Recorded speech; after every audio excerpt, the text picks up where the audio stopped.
Hi, this is Phil, and I'm here to tell you all about the Capes and Lunatics Patreon. Get early access to all of our interviews, including the monthly Chichester chats with writer and comic book legend D.G. Chichester, new episodes of classic Capes and Lunatics shows, including The Quantum Zone, This, That, or the Third, and many, many more specials, all completely uncensored. Access starts for $3 a month, full video when you pledge $5 a month. Check out the link in our show notes or go to patreon.com/CapesandLunatics. Hope to see you there. I'm here for Peter.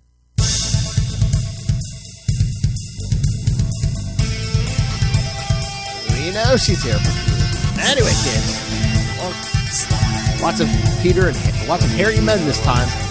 Welcome back to the Ultimate Spider-Cast. I am Phil. Joining me, as always, again, that lover of hairy men and Canadians, eh? What? Not so much. Oh my! All right, kids. So yes, this time. We're going to be wrapping up our Wolverine coverage for episode 269. I guess we'll be covering the Todd McFarlane classics, Spider-Man 8 through 12.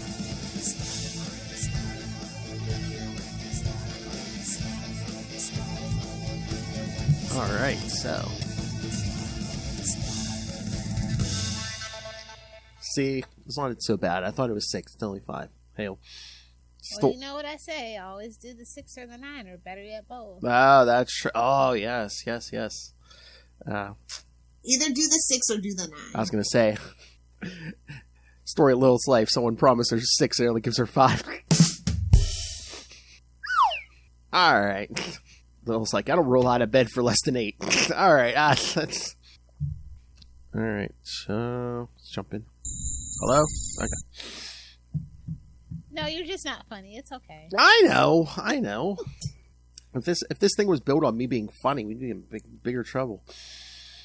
All right. So let's get to Spider-Man number 8. Well, Spider-Man number 8 from cover date March 1991. Perceptions, part 1. Writer, penciler, and inker Todd McFarlane. Them shekels. Oh yeah. Well, again, that's what they started the whole premise of this whole book on. Is, hey Todd, would you like your own Spider-Man book? The kids love the Todd McFarlane Spider-Man art. That's spaghetti webbing. Colorist, friend of a friend, Gregory Wright. Letterer, Rick Parker, and editor Jim Salicrup. Deep in the wilderness of British Columbia, the rotting corpse of a young boy slowly becomes exposed as nature disturbs his shallow grave. A feel-good story. The scent of the rotting corpse alerts relatable content for me. Oh, damn! She's just choosing FBI. The scent of the rotting corpse alerts the attention of the Wendigo. The mythical creature pulls the mutilated body out of the ground. Wendigo. I don't know, like a week or two ago? You might want to go to the doctor at that point. The last more than 4 hours. Last place I'm going is a doctor. Alright, Until it turns purple and falls off. That's true. What a way to go. The mythical creature pulls the mutilated body out of the ground, cradling the body with an unexpected gentleness. The creature carries the boy out to the highway leading to a nearby town. When a car comes up from behind, it startles the beast and it lashes out, smashing the car to pieces. Is it Hulk? Whoa. What's he doing in Canada? Smash it! Frightened, the Wendigo lays the body onto the ground and flees back into the wilderness. When the authorities find the body of the boy, he is identified as 11-year-old Daniel Newsell. Eyewitness accounts create a media frenzy among the throng of reporters that descend upon the quiet town of Hope is Annie Brooks. Brooks learns from Chief Inspector Karn, the RCMP's media liaison, that this wasn't the only missing child to go missing and turned up murdered. With a Bigfoot monster on the loose, local hunters have been rushing into the woods to try and capture and kill the beast. This takes a heavy toll on the local wildlife. As the media presence in Hope grows, the story spreads across Canada, and eventually the press in the United States begins picking up the story.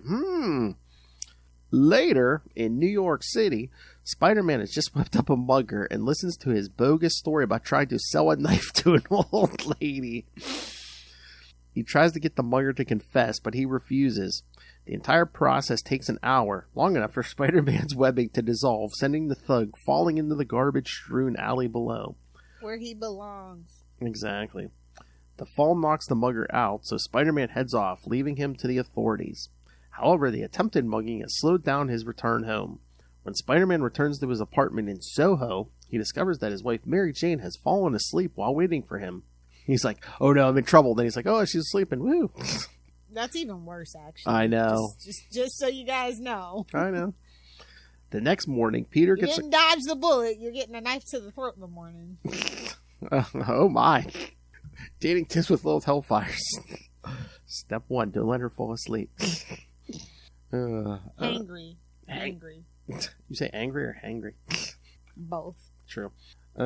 Next morning, Peter gets a call from J. Jonah Jameson at the Daily Bugle. He tells Peter to pack a bag as he's being assigned to take photos of the Bigfoot story. That is Jameson would not waste money on this, but okay. We're just going to let that go. I don't know. Is he hoping for another Hulk story? Because remember when he sent Peter to, wasn't that Canada?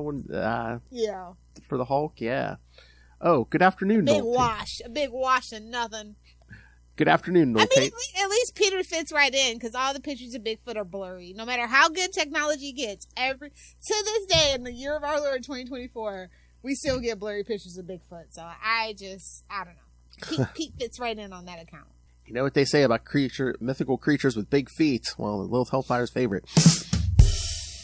No, Canada. That old adage actually doesn't hold up. Oh my! But I'll tell you like the old Jeff Foxworthy joke. If he's got big hands and big feet and a big nose, he better have big meat because that's probably one weird looking motherfucker. Thank you, everybody. I'll be here all week. Oh my! Can you tell I'm a '90s kid? That's a Jeff Foxworthy. Yeah. I was waiting for you might be a redneck if.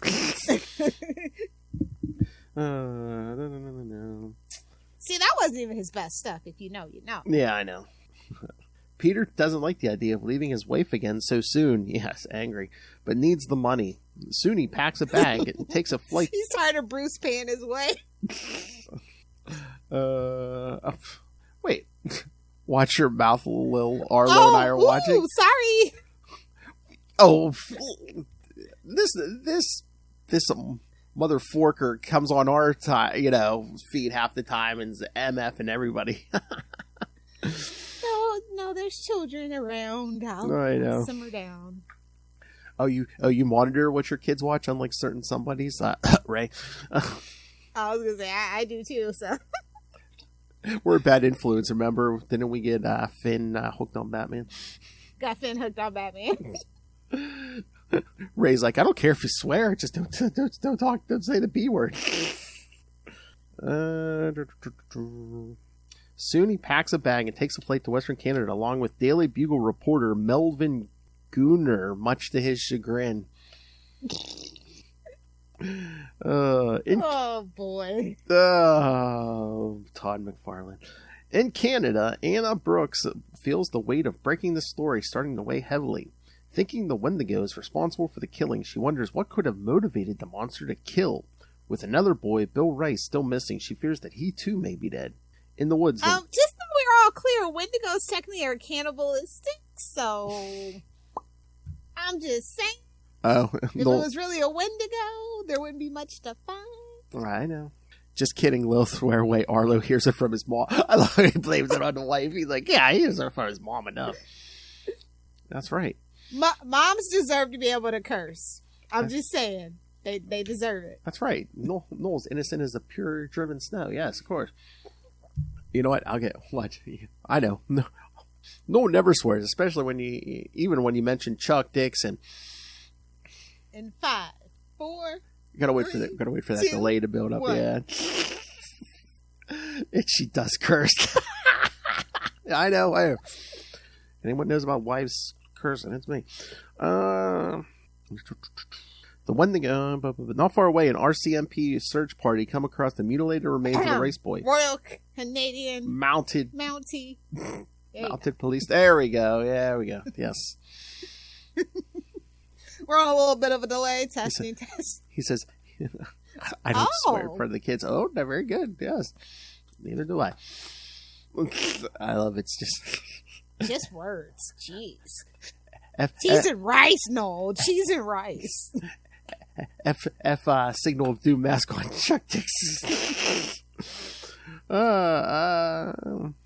Inspector Cron calls the Discovery and tells. How do you think if I just sent my comics that I need signed to Dave, he'll just get them signed for me? I'll pay postage. I mean, I know it took like 2 years, but that's a roundabout way, but I guess so. Like, here, send these. I'll turn to QAnon, whatever the hell those ones are. It might be. Send these for me. It might be easier to be like, "Hey, Dave, ask him." I'm going to a Republican National Party. I want to sell these for like $1,000, please. Wait, where are you going? The Republican National Convention? What did you say? Yeah. Okay. Yeah. Oh boy. That's where you can make all the money. Oh, I'm sure you can. I'm sure it's where many young ladies make their money, huh? Oh. I'm not Candace Owen. I'm not saying anything. I know. Or Lauren Boebert. They don't let traitors travel. If only that was true. Where am I at? Let the reporters keep the press away from the scene. The inspector then tells his men to get the rice boy home and inform them. Stupid! Come on. Phil's a little rusty, guys. I apologize. I know. I know. No, stupid. Feast or famine. Exactly. Kron is now more determined than ever to find the creature and kill it. However, when the news does get out, the people of Hope become fearful for their lives. Ironic. Homes are under lock and key, and the purchase of weapons and ammunition in the region skyrockets. What, did Obama just get over there? You know. Meanwhile, the press continues to sensationalize the story with each passing day. By this point, Peter Parker has just checked into his hotel room in the nearby town of Chilliwack, where he checks in with Mary Jane. After confirming that things are just as horrific as the papers have stated, Peter tells his wife that he's going to get some fresh air and goes out web-slinging as Spider-Man. Babes, like, come on, it's so... he's not even trying to hide it at this point. Well, he claims he don't want Spider-Man to be seen, but he's web-swinging. I'm like... And what I love is Chilliwack's a real city in British Columbia, too. It's really pretty, actually. It's surrounded by a bunch of mountains, and they have, like, this really cool water park. Yeah, those are the days. Nice. It has now been 9 days since David Newsell's body has been found, and the people of Hope are still gripped in terror as the Wendigo is still on the loose. A group of hunters are out hunting for the creature and come across a wolf stalking the area. Before they can shoot the innocent creature, someone jumps them and knocks them out. A single word is carved into a nearby tree as a message to the others. That word is stop. The man responsible was the mutant hero known as Wolverine, who has come back to his home country to end the madness that had been gripping this community. And this is what I'm saying. As much as I love Hugh Jackman as Wolverine, I would love an indigenous Canadian person, doesn't even have to be a short king, to play Wolverine. I'm just saying. Just makes sense. There for you an go. Updated take. I'm just saying. There you go. Oh, and one of the stories in the paper is about Chancellor Helmut Kohl's new role in the the reunification of Germany. Oh, yeah, this is old. Berlin Wall, because this is when this came out. Yeah. Well, what about... Mr. Gorwitz, tear down that wall! Well, what about when Peter tells Mary Jane, it says, hopes Mary Jane will tape The Simpsons and Twin Peaks. Tape. Hey, babes, analog is the best way to go. I know, but that's Short King Wolverine, eh? Listen, I was really looking forward to the recasting, and if they were smart, they would do Dan Radcliffe. I think he would do it. I'm serious. You know what? I wish they would have done it years earlier and one with their original plan of Danny DeVito. So you know what? So anyway, if Deadpool doesn't do it, I'm gonna be so pissed. So anyway, I started schnickting. Noel said he taped both. I'm sure I have some tapes of The Simpsons. I don't know about Twin Peaks. Twin Peaks wasn't really my jam. I'm more of a Fargo kind of girly. Oh my. All right. So thoughts on this first one, Lilith, or should we get to the next one? It's a long-winded setup. That's all I have to say about it. That first one is set up. Like, jeez. I mean, you knew he was going to tease us anyway, but like, jeez. Like, I had blue balls at that point. Wow. Yes. Taxi Danny DeVito would have been great. Oh, yeah. I used to watch that show in syndication. It's good. They don't make them like that anymore, thank God. Oh my God! Hey, we're just lucky. I mean, you're asking for a short king. We're lucky Tom Cruise didn't do it in the 90s. Wow. Well, would have been. He wouldn't have wanted to play somebody that was short, though. That's true. Or else he was. He was going to play Iron Man. We all know Tony Stark. That's who he was wanting to be. Or I think he said he would have even settled for Doctor Strange. Oh my! Yeah, some weird interview I was watching a while ago. All right. Well, Spider-Man number 9 from a cover date April 1991. Perceptions Part 2. Same team. Half of which is you gotta Todd say McFarlane. Jim Selick. You gotta say it. The editor Jim Selick. With a series it's of. Kind of like Alex Savion. All right, let's start this second heartwarming tale. With a series of child murders and sightings of the Wendigo in the area of Hope, British Columbia. Wait, why did we pick this for this 269th episode? Well, it was Wolverine month, and again, Todd McFarlane. That's. I know, man. We got robbed of the. We got. He's McFarlane's not even. McFarlane's not even doing a lot of Mary Jane in this story. It's like, wait a minute. I feel ripped off.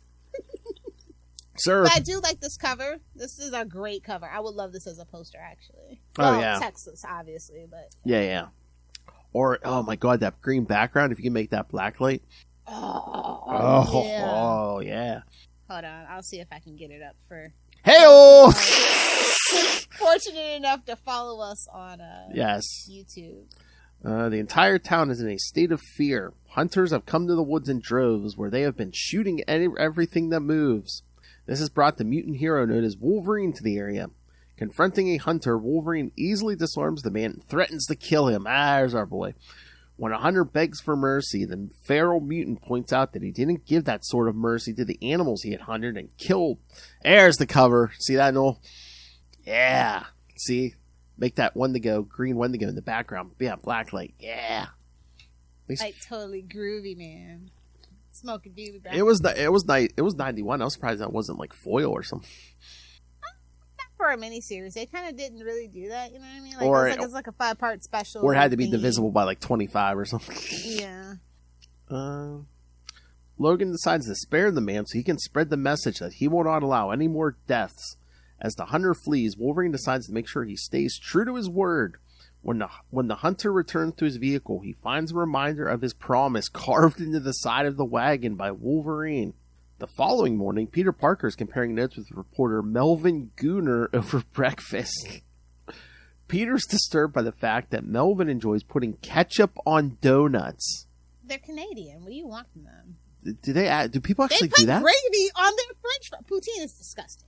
As a potato aficionado, poutine is disgusting. I'm not here for gravy on fries, but I could see that before. Ketchup on donuts? Ew. Well, it depends on what kind of donut, actually. He can eat a potato donut for all we know. Okay. I don't know. They got some weird donuts at Tim Hortons. That's all I'll say about it. Gooner wonders why the RCMP would release the murder photos until the coroners have completed their examinations of the bodies.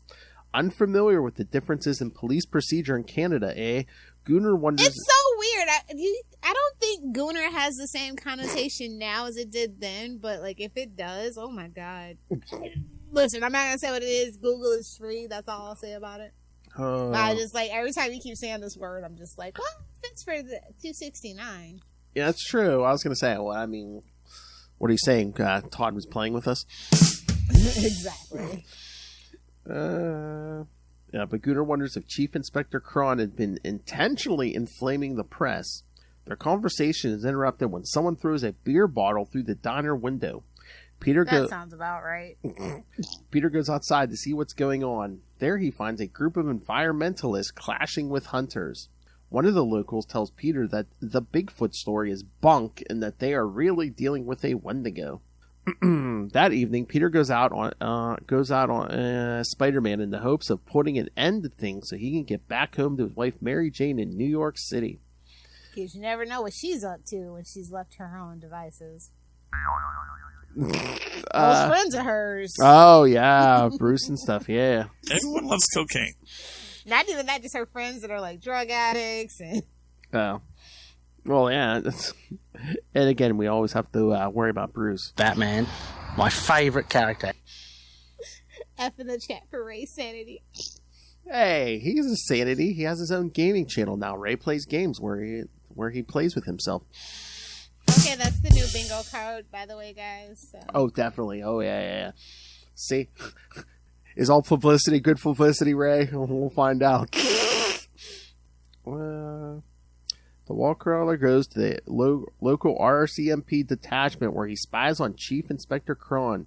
He overhears him arguing with reporter Annie Brooks, the reporter who first broke the Bigfoot story. She has come to accuse Cron of leaking out information to inflame the situation in the area. The officer denies the allegations and orders her out of his office. Finding this all interesting, Spider-Man decides to follow Anna to learn more about her accusations. After Anna's gone, Cron picks up the phone and demands that someone get Luke Thorpe in to see him right away. Meanwhile, Spider-Man has changed back to Peter Parker to meet Anna Brooks to compare notes. When he tells her how he heard that the Wendigo is responsible for what happened, she's interested and agrees to go for coffee to talk. When Anna wonders how the families of the victims could bear the situation, Peter says he can relate as he once lost someone close to him. Floating head of guilt. It's been a minute. Oh, he mentioned. Oh, yeah. He heavily implies a bridge, kids. She admits. Why does Luke Thorpe look like Sabretooth's great grandfather, bro? Don't all Canadians look like Sabretooth, eh? No, actually not. I know. Actually, yeah. No, not at all. She admits. Maybe over in Saskatchewan or somewhere over there. But not in British Columbia. No tea, no shade. No tea, no shade. I love all the provinces. Just some more than others. Some Canadian provinces look like Kentucky. They're either hairy or they got those flapping heads. And beady little eyes, yeah. Hey, what do you think is worse, Australian puberty or Canadian puberty? Oh! Go Gabba Gabba, indeed. That's a South Park reference, guys. Man, get that strange. She admits. Oh, did you see I'm wearing green today? I mean, it's only like 2 days, and it's still 2 days before St. Patrick's Day, but I didn't want to get pinched. I've never been pinched for not wearing green. Well, I wasn't worried until I saw that episode with Butters. Oh, no. She admits that while the story is horrific, she has a duty to report the events. She hopes that Peter's Wendigo theory helps boost the story further. As the two continue to talk, the Wendigo sleeps peacefully in the woods. I like that song. That evening, Wolverine investigates the spot where the first victim's body was left. Among the scents he detects, he discovers the Wendigo and begins tracking the creature's scent in order to determine if he was responsible for the murder. However, as he enters the woods, Logan discovers the scents of even more victims that have yet to be discovered. Meanwhile, a group of hunters are being led to the location of the Wendigo by one of the locals. When they discover the beast, when they discovered the beast, they opened fire. Hearing the shots, both Spider-Man and Wolverine converge on that location. Meanwhile, the hunters have done little but anger the Wendigo, which wakes up from its slumber and prepares to attack. I love the Wayne Gretzky reference in this, though. Oh, yeah. As somebody who was because I'm a 90s kid, so I was a Red Wings fan, obviously. Oh, yeah, because he hasn't taught like a hockey fan. Yeah, I don't think he's from Edmonton, though, but I think that was like a huge thing. Like, it's a little before my time. Oh, yeah, because yes, an elderly man complains about how the Americans brainwashed, quote unquote. Oh, yeah, we threw money at him. It's called capitalism, bud. Wayne Gretzky to leave the I know you guys practice socialism, but wake up. Yeah, again, when this came out, it was only a few years before this, when they traded Gretzky. Someone can brainwash me with money. I mean, we're Americans. We are brainwashed by money. Eh. Sorry to break your little shattered dreams, kids. All right. Thoughts on any of this, Lilith, or shall we keep rolling? Let's just keep rolling. What? All right. Spider-Man number 10 from cover date, May 1991. Okay, this cover is nightmare fuel. Oh, yeah, This is not sexy fun times. I don't appreciate this time, McFarlane. Wolverine and Spider-Man kind of in the shadow, then you see the Wendigos behind them. Yeah, it looks more like Morbius, but that's none of my business. I mean, is that traumatic? A big hairy man sneaking up behind you, Lilith? Not for me. I believe in guns and self-defense, so not for me. Oh. I was making a commentary about your dating life, but okay.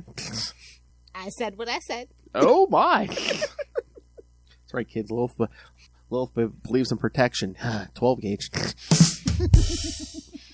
Desert Eagle, bud. Oh, my. Oh, my.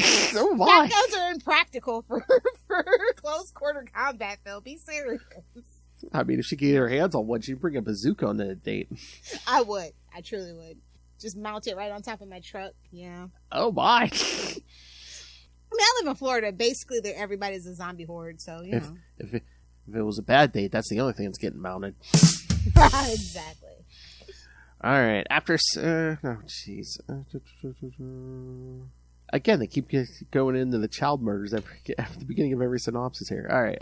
While stalking in the woods, Wolverine hears a group of hunters trying to shoot the Wendigo, enraging the creature into attacking them. The monster fights off the attackers, and all flee except for one. The man defiantly dares the creature to kill him, but he is saved by the last minute by... Damn idiot. He's was a by Wolverine, who leaps onto the scene. As the hunter flees, Wolverine attacks the Wendigo to buy him some time to escape. However, Logan decides to go easy on the mythical beast, as it is not at fault in all of this. Unfortunately for him, the primitive monster doesn't have any intentions to treat Logan the same way. At that moment, Peter Parker answers the door to his hotel room to find his co-worker, Melvin Gooner, in an excited state. You definitely don't want a gooner in your hotel room. Melvin Gooner, hold on, his co-worker, Melvin Gooner, in an excited state. Yikes.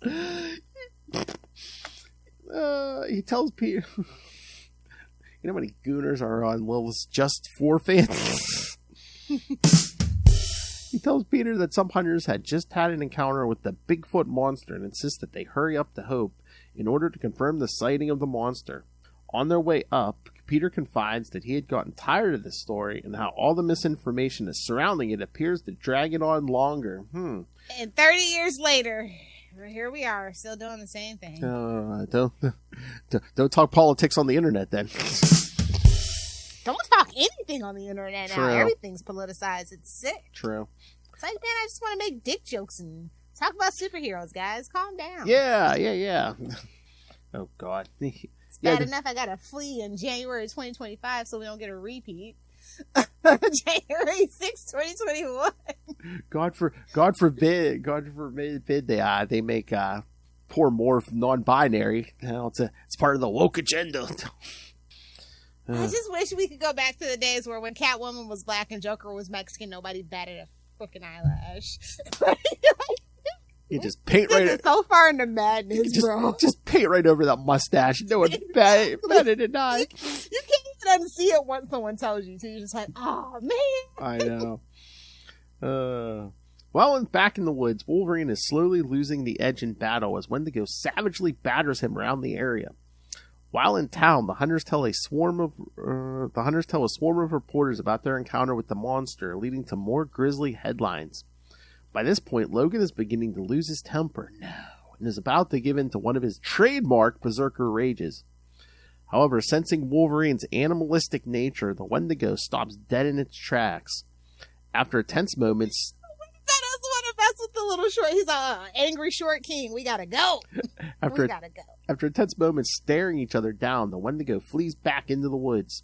Soon, Peter Parker and Melvin Gooner arrive in Hope, where reporters are still questioning the hunters. Peter tells... Just call him Melvin G. Stop saying Gooner. It's making me want to vomit, bro. Okay.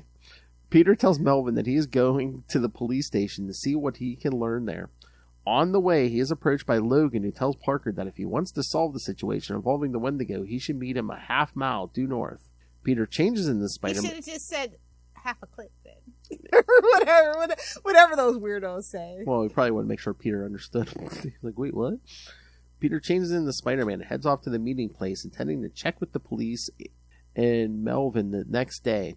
The wallcrawler is concerned with being seen in Canada as it could potentially compromise his double identity. Oh no, gee, don't say. Well, I mean, I don't think if that book Webbs didn't do it, I don't think anything. I don't know.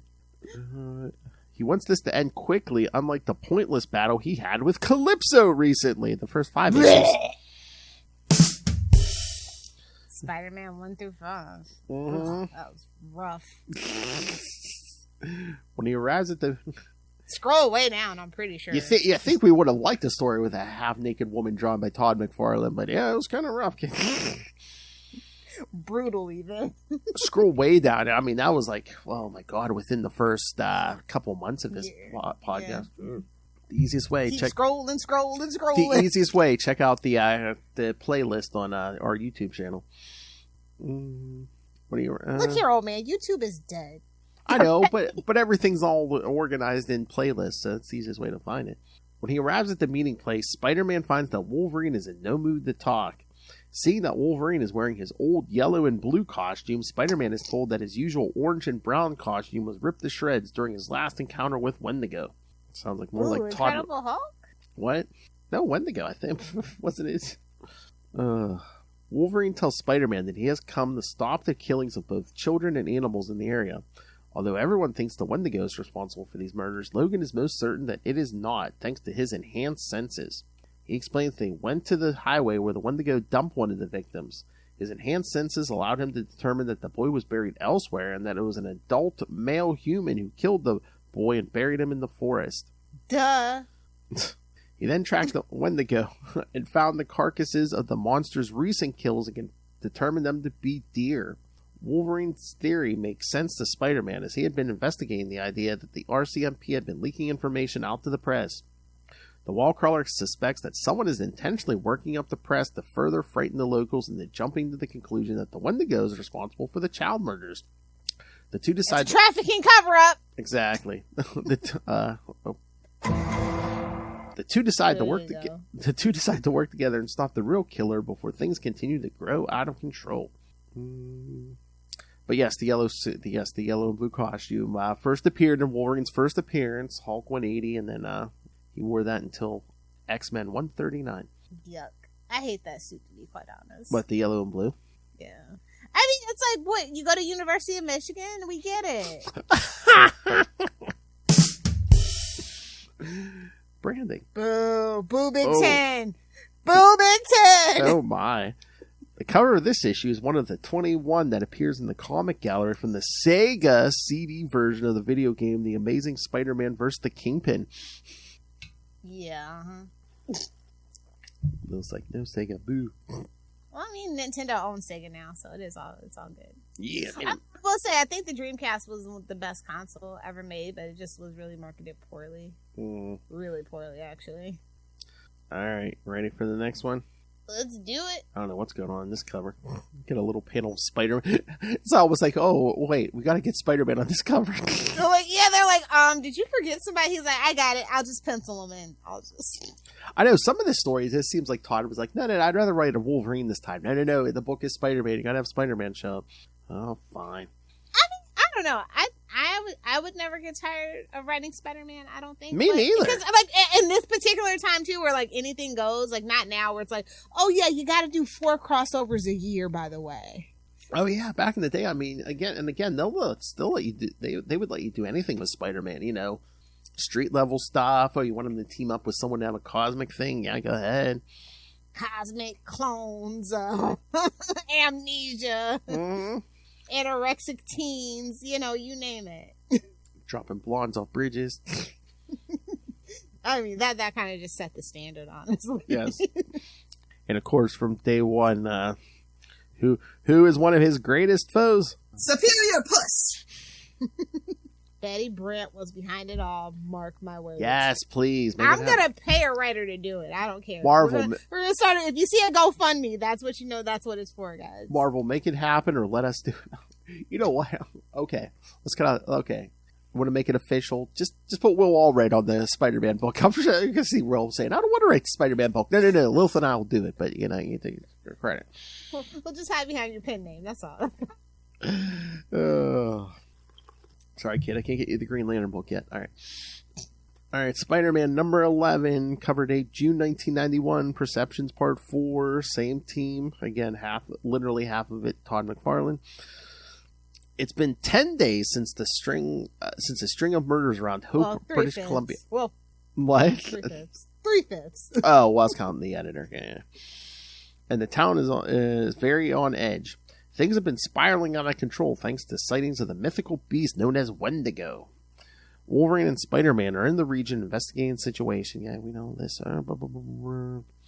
Spider-Man swings... It's a recap. I know. It's, comic books fine. I know. But the synopsis doesn't have to recap it. Spider-Man swings back into town where he changes back to Peter Parker. Have you met these kids? Oh, that's yeah, true. You kind of do. Yeah. No attention span.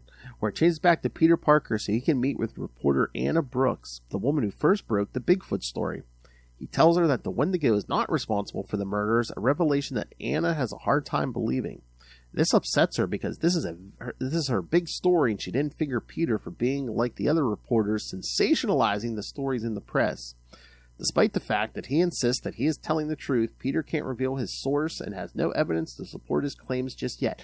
Oh yeah, Peter Parker doesn't sensationalize anything. He made his whole name on Spider-Man. Okay. Yeah, he has no morals, no ethics. I'm just saying, everything. He'd be a bad guy if Uncle Ben was alive today. I'm just saying. Every story is sensational. You know, it's like, oh look, this guy in a colorful costume. Same thing with Superman. He don't get a pass either. Oh my! Although he is strongest. No journalistic integrity to be seen anywhere. But he is strongest. Anna tells him to leave, but Peter points out that some of the facts... I just might let Hulk have it. I don't know. We're going to see how James Gunn goes. If James Gunn F's it up, then Hulk can be the strongest comic book character, and I'm just going to leave it alone. I just need that drop of you saying, I might just give it to Hulk. Smash it! Oh my! That's what she's looking for, boys. To be clear, Ruffalo Hulk. Oh! Just to be clear, so there's no... Are you saying Marcus? No tea, no shade towards Lou Ferrigno. I'm just... Are you preference. Are you saying, well, again, you like him young. Well, not that Ruffalo's young, but... Oh my god, Ruffalo can get it. But Peter points out some of the facts don't add up. He explains that the Wendigo doesn't change his habits, yet the murders were inconsistent. Then there is the fact that the forensic reports have been delayed despite the leaks to the press. Growing frustrated with Anna... stupid screen. Keep jumping. Well, that's what happens when you have a Mac. I'm on the iPad. iOS, whatever. Yeah. At least it wasn't an update every 2 seconds. At least I have the freedom to customize and I'm not locked into a walled garden. I could jailbreak it if I want. And brick it. That's true. Peter can't reveal. Just cut to Wild in the Forest. It's fine. You're not missing much. While in the forest, the Wendigo is walking wounded after an encounter with hunters. The beast goes to a nearby stream to wash its wounds and drink. However, the mythic creature passes out, falling face first into the stream. The Wendigo is found by Wolverine, who vows that someone is going to pay for harming the innocent beast for the murders.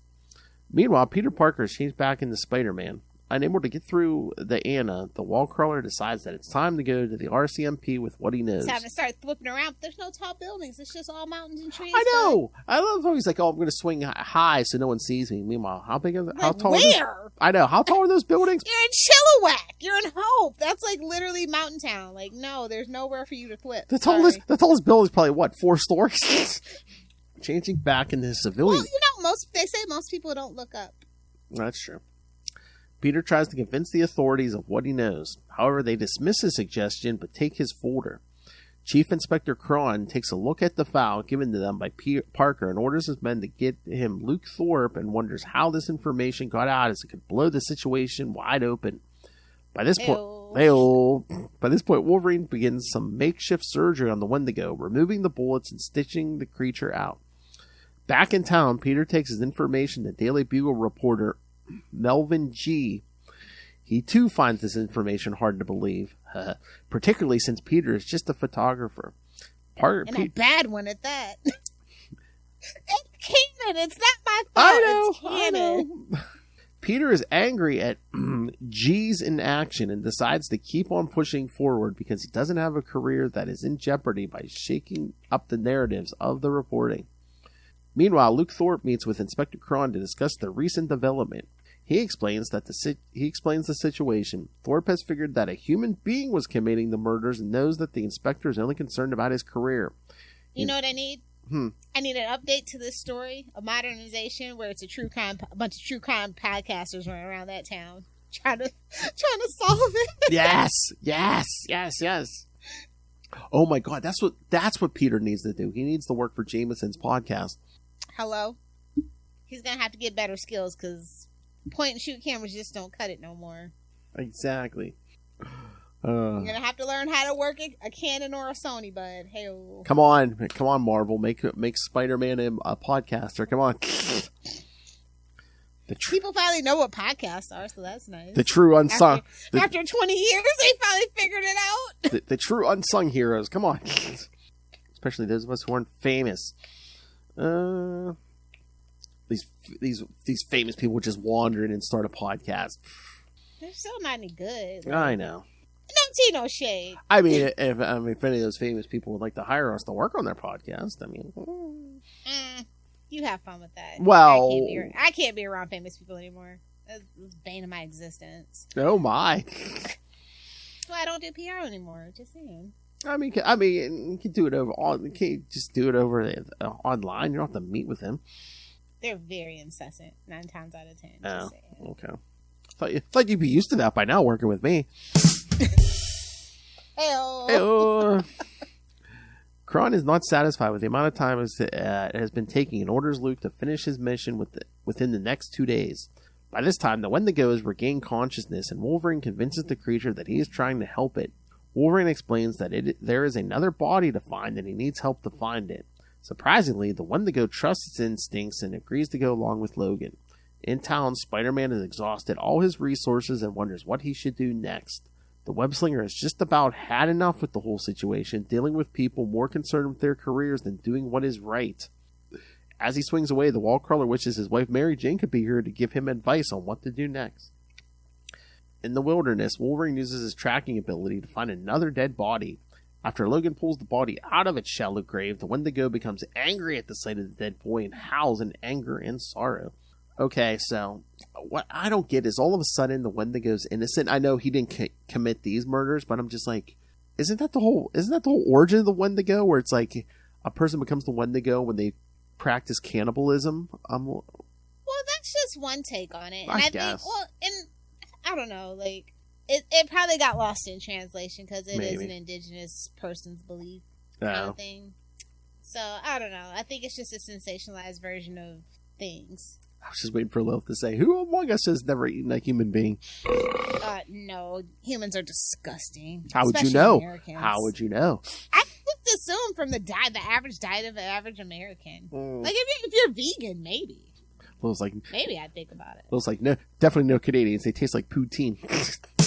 Exactly. Poutine and maple syrup, my 2 least favorite things. I hate maple syrup. I do.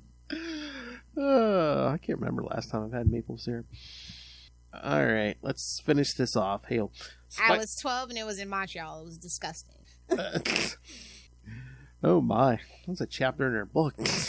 All right, Spider-Man number 12, cover date July 1991. Perceptions part 5, same team.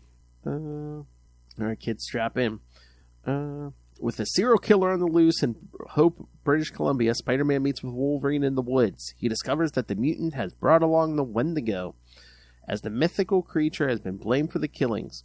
At first, Spider-Man balks at the idea of having the Wendigo working with them, but Logan insists that this is what needs to be done.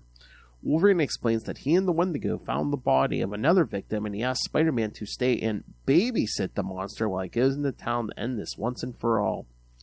Once again, all protests from the wall crawler are quickly silenced by the bellows of the Wendigo.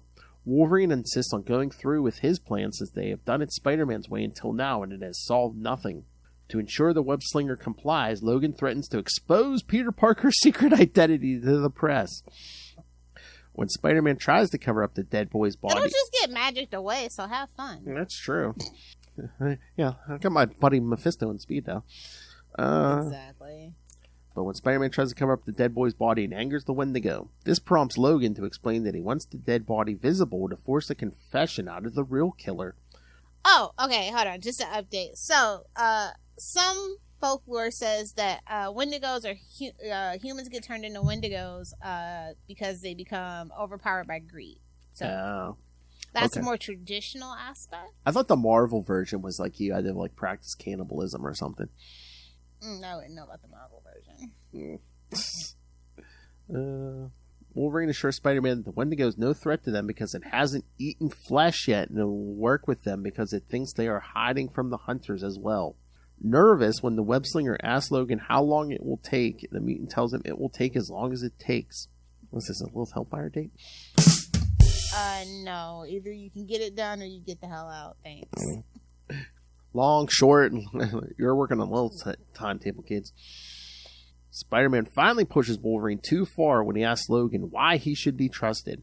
Using his claws to punctuate the point, Logan reminds him of the 3 dead boys, hundreds of dead animals, and his own foul temperament are all the reasons to trust him. When Wolverine turns to leave, Spider-Man tries to pull him back with a web line, but is quickly cut by the Wendigo. Soon Wolverine is in town. He changes into his street clothes and begins using his tracking abilities to try and locate the killer. Just sniffing around, just nope, not it. Nope, not it. Well, I mean, he probably blends in better than Peter Parker. He's like, just not a little hairy Canadian guy. At the same time, he's driving in his truck with his head out the window like a little dog. Oh my! At the same time, reporter Anna Brooks, Anna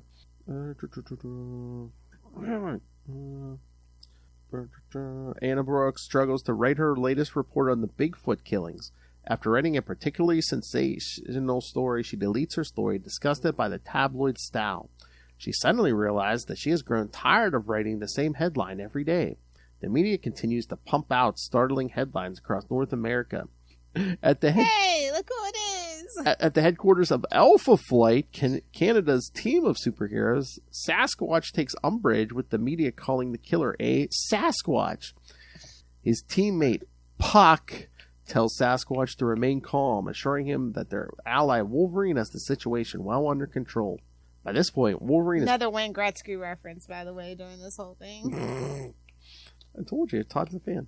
By this point, Wolverine has put in a false report to the RCMP to lure the killer into the open. Sure enough, Luke Thorpe, the man hired by the RCMP to hunt down the Wendigo, arrives on the scene. Wolverine returns to where Spider-Man is watching the Wendigo and tells Spider-Man that he needs the masked hero to distract the RCMP officers while he goes after the killer. While Spider-Man distracts the officers, Logan captures Chief Inspector Cron. He takes Cron to where he has Luke Thorpe tied up. Logan leads Cron to believe that he thinks Thorpe is the killer. He seemingly kills Thorpe, however he merely knocked Luke out so he doesn't see what happens next. Suddenly, the Wendigo looms over Cron, who is frightened into confessing his crimes. The RCMP officer admits that he killed the 3 boys, all runaways, because he had sexually molested them and then tried to cover it up by placing blame on the Bigfoot story. After confessing to the whole thing, Cron refuses to allow himself to be punished for his crimes and tries to make a break for it. In an ironic twist, Cron is soon shot dead by one of the hunters who had converged on the area to hunt for the Bigfoot. With Cron dead, Wolverine leaves a recording device with his confession with Luke Thorpe. The following day, the confession ends up in the newspapers. However, it is buried on page 20 as it is not... As all retractions are. As it is not considered as interesting as the idea of a monster stalking the woods. The whole ordeal leaves Wolverine disgusted by the senseless killing that happened, and the press is already moving on to the next horrific story. Wolverine is not the... This was just in 91. What? This is just like 91. I know. It's gotten so much worse. Wolverine is not the only one with bad feelings over what happened. Peter Parker is deep in thought on his flight back to New York City. He has become increasingly disturbed by the lengths other so-called heroes are willing to go, and that they might even be as sick as the villains they fight. He promises himself that no matter what... the X-Men are, for sure. No matter what, he will never cross that line. Okay. Whatever you say, Pete. 91. Oh, you're in for a hell of a ride, kid. Oh, he was so naive. He didn't know what he had. He didn't know what was ahead of him. I know.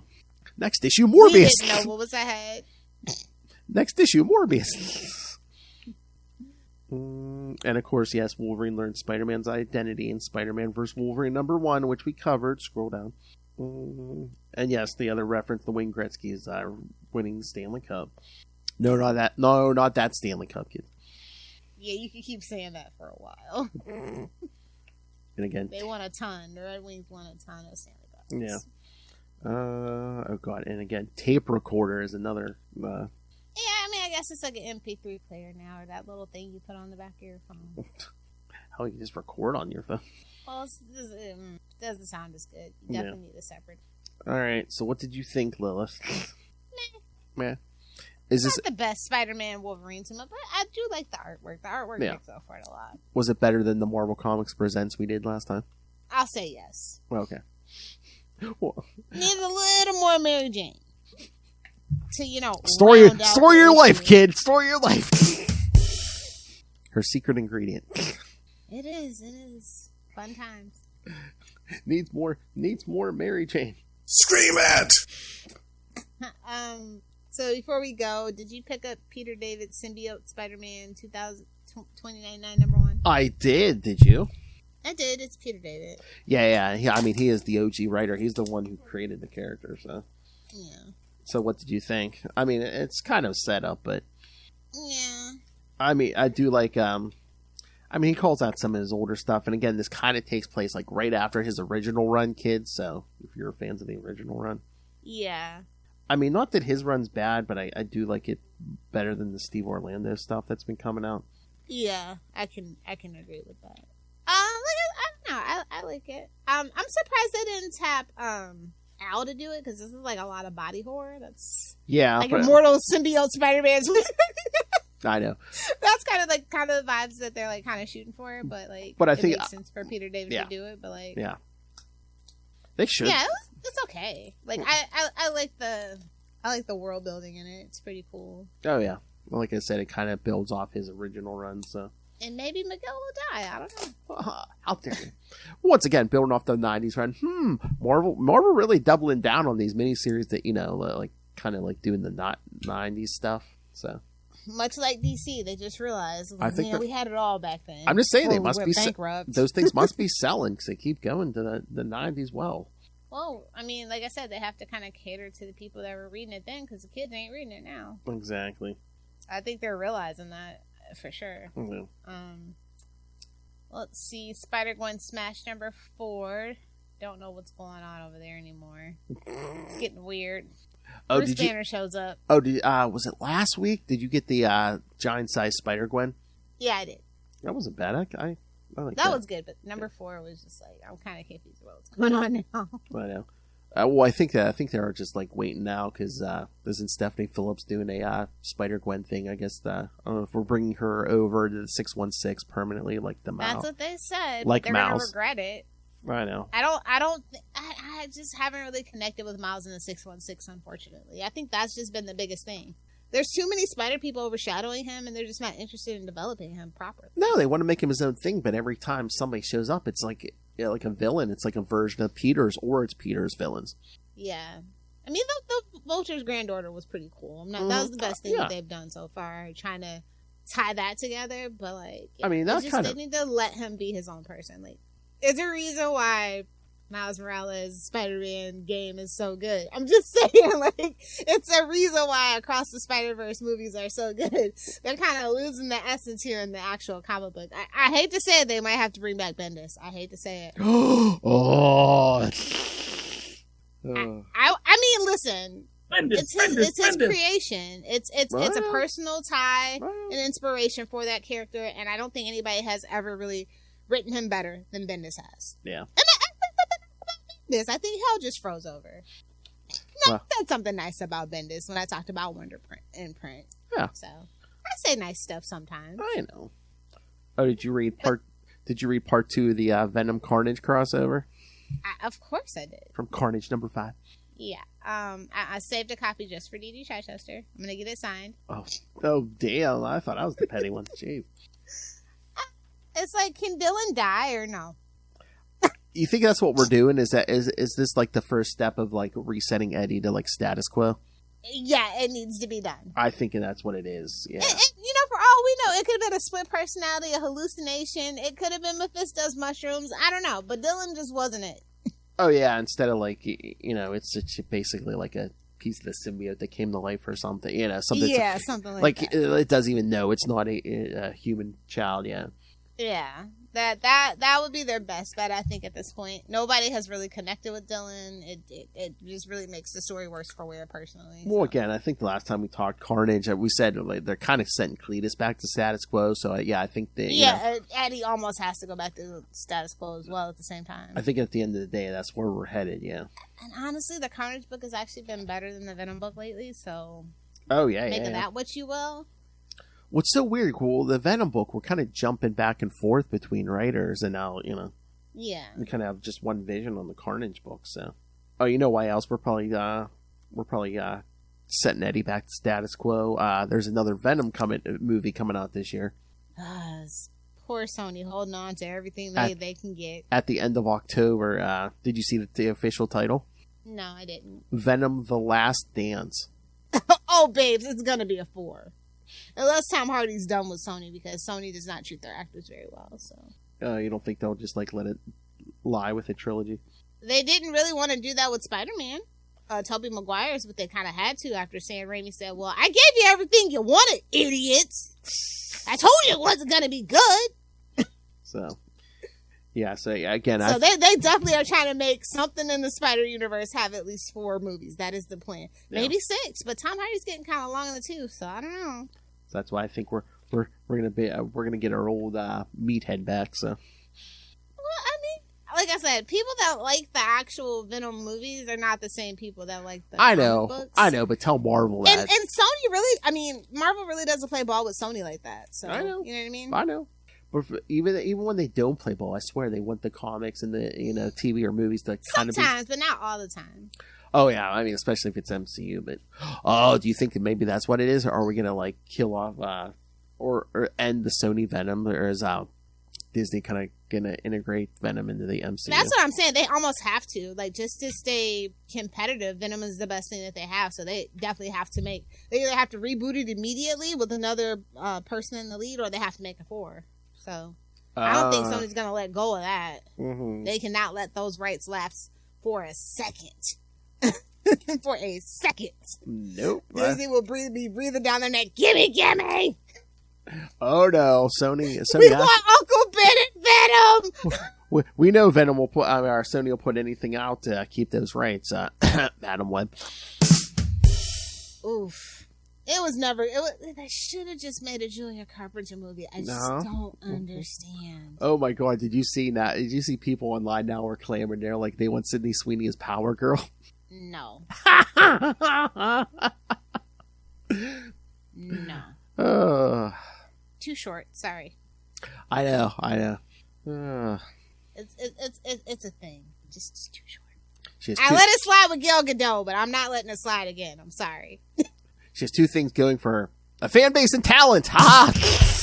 Fooled you. Well, I'll give you one of those. Oh yeah. And it ain't talent. And if by fan base you mean airbag, sure. Wow. I kid. But I didn't enjoy her SNL thing, so it was just very one note. Oh yeah. It's all about it. Or 2 notes. What, hers, the Hooters waitress? Yeah. Okay. Anywho. Well, speaking of boobs, did you read Zeb Wells' latest? You mean turd? Oh, I don't know if it's. I like the cover. Oh yeah, the cover's good. I mean, you know what? Okay. I wish the story was as good as the cover, and I'm just like, oh, we're back to Connors again. Are we this bored that we're back to Curtis Connors? Really? Okay. This is gonna be out of. You know what? Maybe it's just after the gang war, but I'm just like. And we're mentioning Ravencroft after 12 issues of nothing. I know. We had to do gang war and everything. I was like, this isn't as bad as gang war, so maybe that's my compliment. It's better than gang war. So far. Yeah. Well, yeah, so far. But every single arc has been a flop for me. So. Yeah. It starts out with a little tiny bit of hope, and I never let it grow. And he dashes it. He dashes it every time. So I'm just ready for something new. Ready for somebody new. So it looks like we're building to a Sinister Six. I wonder if did someone put a thing in his ear, be like, "I know you got to get it back to a classic, None of your Well, considering everybody hates him now, you gotta do something. None of your rec raps. No, you need to do something. OG, come on. I don't think you can pull it off though. It's like it's all fine and dandy to do fan service, but it has to at least be readable. Well, yeah, it has to have a story. I just behind it, I have not been enjoying Amazing Spider-Man. Like it's I know. wild. I mean, I think was this $5 book, and I'm just like every time I'm like, should I take it off? I'm like this close to taking it off the pull list, to be quite honest with you. But I did enjoy the art, like this guest artist Carmen. No, the art is amazing. Yes. Shout out to Cameron Canero. Like yes. You know who it reminds me of? It reminds me of Netho Diaz a little bit. Yes. Which is a big compliment. Yes. Actually. Oh yeah, we love Netho here. Yeah, I think we're solicits. I think we're building to. I think Norman goes evil again in 50. So. Jeez, 50. I think. Yeah. It feels like we should be at 100 by now. Honestly, No. how slow everything's been dragging out. Oh my god! And I thought I was holding out hope maybe Wells would be gone with 50, but like. No. Then in the letters pages, they're talking to like, oh yeah, so stuff's coming up in 50 through 54. I'm like, oh god. Are we stuck with him till 75? Maybe even 100? Well, they let Spider-Man get to 100. That last volume, they only let it go to like 93, which was stupid. So stupid. Especially, but it was because your stupid legacy numbering. If it wasn't for legacy numbering, it wasn't legacy numbering because like what was it? 900 was like issue 6 of this volume or something. So there wasn't even legacy numbering.